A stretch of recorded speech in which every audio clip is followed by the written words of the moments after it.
In the old town of Ijumo, music was not just for festivals, it was part of the people's soul. Drums beat at weddings, at naming ceremonies, and even at funerals. The elders said that every drum had a spirit living inside it, and that's why they were to be treated with respect. There was one drum, however, that no one dared to touch. It was called Ayanjo, the talking drum of night. It sat inside the shrine of the old palace, covered in red cloth, and the elders warned the children never to beat it. Why not? The curious ones would ask. Because, the elders would reply. When Ayanjo speaks, it does not call men, it calls spirits. The boy who loved drums. Among the young people of Ijumo was a boy named Sola. He was a gifted drummer. Even at 14, his hands could make rhythms so sweet they could bring a smile to a crying child or make even the oldest man dance. But Sola had something else, a dangerous curiosity. He had heard whispers about Ayanjo since he was small, and he often wondered what kind of sound could be so powerful that it called spirits. One Harmattan night, during a festival, Sola sneaked away from the crowd and made his way to the old palace. The moon was high, casting a silver glow on the clay walls. The guards were gone, busy enjoying the celebrations. The drum was larger than Sola expected, its skin dark and glossy, its ropes decorated with cowrie shells. His heart pounded as he uncovered it. Just one beat, he whispered to himself. He struck the drum once. The sound was deep, warm, and unlike any drum he had ever heard. It seemed to roll through the air and sink into the ground. The walls of the shrine trembled. Sola struck it again, and again the rhythm pouring from his fingers without thought. But as he played, the air grew heavy.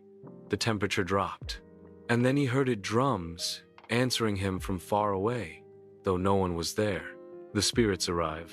A cold wind blew into the shrine, though the windows were shut. Shadows stretched unnaturally along the walls. From the corners of the room, dark shapes began to form tall, faceless figures with long arms and eyes like dim lanterns. One of them spoke in a voice like grinding stone. "Who calls us?" Sola's hands froze. I was only playing. You beat the drum of night. You have summoned us.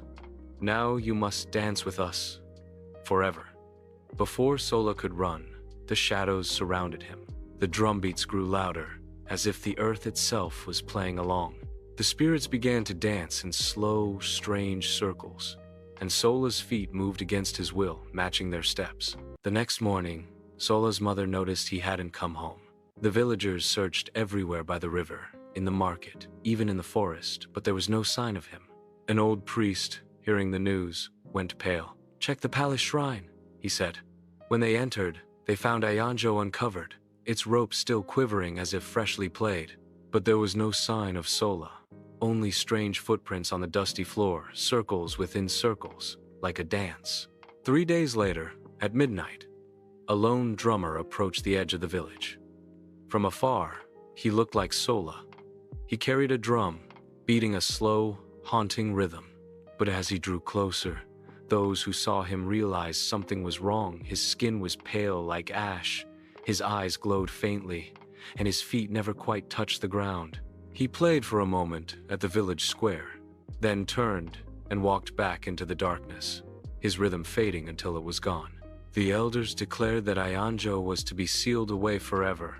They rebuilt the shrine, locking it with chains, and warned the people, "Not all music is meant for the living. Some beats are for the world beyond." To this day, on certain cold nights, some say they hear the faint sound of Sola's drumming drifting in from the hills, soft, steady, and calling. And if you follow it, you may never find your way back.